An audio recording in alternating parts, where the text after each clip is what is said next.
You can get this product and so much more at www.safariltd.com. And don't forget to use the coupon code SpinoDude to save 15% on your next order and show your support for the channel.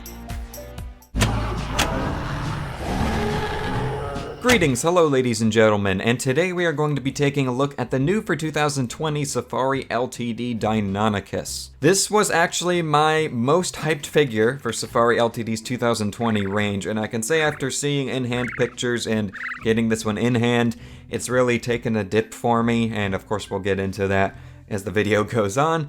First of all, the pose with this figure is really interesting. In the promo images, it was shown off in a tripod stance with the tail touching the ground, which can still be achieved like this, of course. But it appears that only some of the figures have legs that are bent into a bipedal stance. Whoops. And yes, this one does have stability issues as well.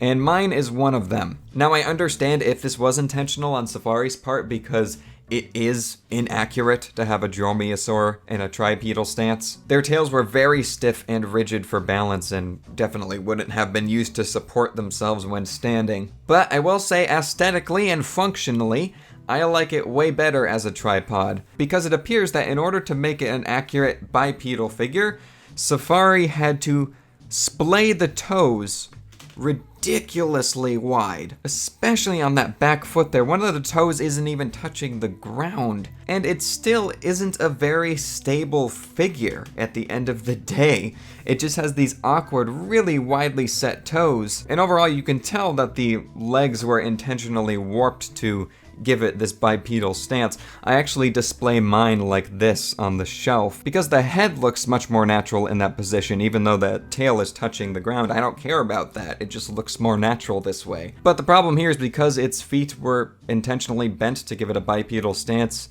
its feet are kicking up off of the ground, which is awkward. But anyway, enough about the negative aspects of the pose. Overall, I really like the concept behind the pose, and my absolute favorite part, which I absolutely love and I nerd out about every time I look at this figure, are just the folded wings.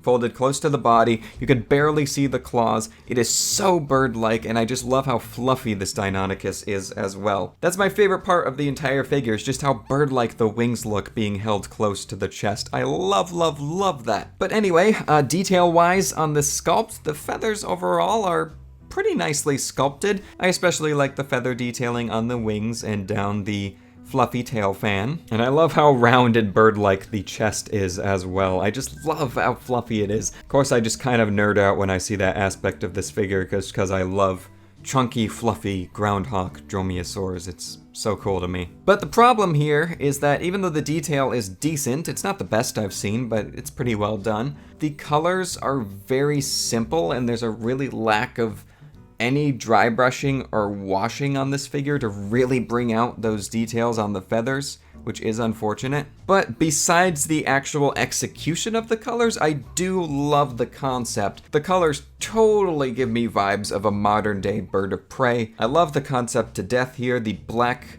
banding on the wings and the tail and the face, the brown on the back, white underbelly, and then this lighter sienna brown just on the wings and down the top of the tail and on the fluffy legs, of course. I really enjoy. And then of course the yellow feet and face are very bird-like as well. I also really like the red eye on this one. But my biggest problem with the actual paint application is that, as you can see, the paint is kind of shiny on this one, and it has a very waxy, sticky feel to it. It's strange. It's so hard to explain, and I'm not sure if this is a consistent problem across all of the figures, but it almost makes me nervous about the paint rubbing off at some point. It feels so weird. It doesn't feel like any other Safari figure that I have in my collection. Anyway, let's take a closer look at the head on this one. The head is what sparked up the most debate in the collecting community back when the promo images were released, because it appeared like the eye was way too far back, like really far back, and it didn't bother me as much as it bothered some other people. I still was really excited for this figure, but from the promo images it just looked really strange, of course. But I can say in hand, the eyes look a lot better. Let's actually move around to this side as well.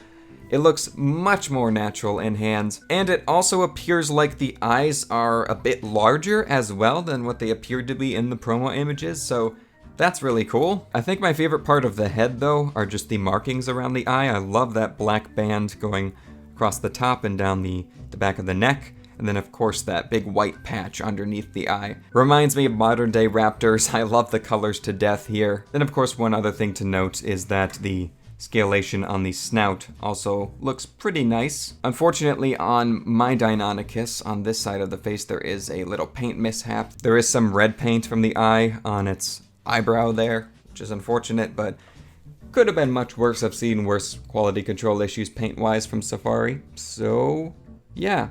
Anyway, why don't we do a measurement of this one in case you're wondering how large it is. So in terms of the length from the tip of the snout to the tip of the tail, we are looking at about 9 inches, which is about 24 centimeters. And in terms of the height at the highest point, which is the top of the head, we are looking at about 3.5 inches, which is about 8.5 centimeters. And for comparison, I mean, we can't compare this figure with anything else other than the 2017 Safari Ltd feathered Velociraptor. Whoopsie. Overall, I think these two make a pretty nice pair together on the shelf, but the better quality control, particularly with the paint on the Velociraptor, and I also really like the additional washes and dry brushing across the Velociraptor in comparison to the Deinonychus. So at the end of the day, unfortunately, as much as I'd love to prefer the Deinonychus because I love what they were going for with the sculpt in this one, especially with the wings. I love the wings position so much, but the Velociraptor still wins me over. And one thing I actually totally forgot to mention on the Deinonychus, which is another problem I have with it, are the super obvious seam lines in the sculpt. There is one on its hindquarters here. You can tell that the longer feathers on the wings are actually a completely separate piece. Like there's this huge seam line on both of the wings where these feathers fit in like a puzzle piece. And then on the chest as well, there is a seam line. This one isn't as bad, but that's another distracting part of the sculpt for me on this one. All right, well, I think that does it for my thoughts on the Safari Ltd 2020 Deinonychus. I just love the concept of this one so much, but some of the execution at the end of the day is disappointing, especially with the quality control. I think if there was some more love put into the paint application, this one would stay pretty high on my list of favorites for 2020. And I do wish that the pose wasn't changed from a tripod, even though that is inaccurate. It just feels awkward with its splayed toes and bent legs in this position. It does look pretty good from some angles, and I understand why Safari did that, but besides all that, it is still great to see more heavily feathered groundhogs, however, and I still enjoy displaying this one next to the Velociraptor on my shelf, and I do hope that Safari gives us some more feathered dromaeosaurs at some point. Utah Raptor, please. Would love a new Utah Raptor. But if you guys want to get this one for yourself, make sure to use the coupon code SpinoDude at checkout on SafariLtd.com to save 15% on your next order and to show your support for the channel. Thank you guys so much for watching. Let me know what you think of this one down below, and I'll catch you all in my next video. So take care, and bye-bye.